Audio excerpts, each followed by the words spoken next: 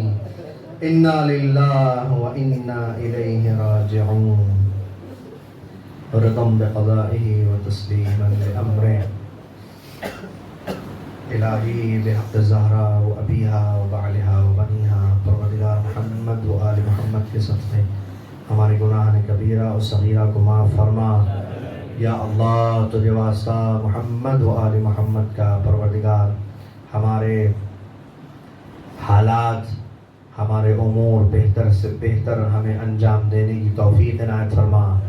یا اللہ ہم میں جو بیمار ہیں شفا عاجل مرحمت فرما۔ یا اللہ محمد و آل محمد کے صدقے ہم میں جو بے روزگار ہیں انہیں بہترین روزگار عطا فرما۔ یا اللہ امام زمان کے ظہور میں تعجیل فرما، ہمیں اس لائق اور اس قابل بنا ہمارا شمار حضرت کے انصار و اعوان میں ہو سکے۔ ربنا تقبل منا انک انت السمیع العلیم۔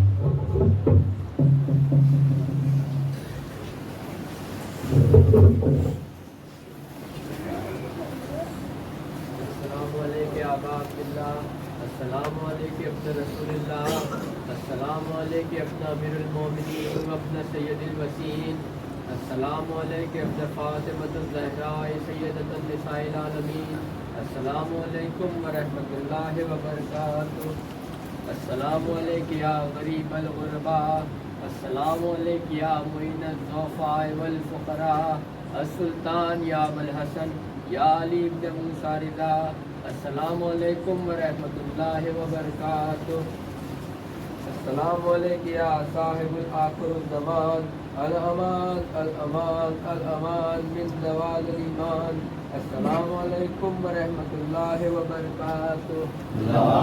اللہم صل علی محمد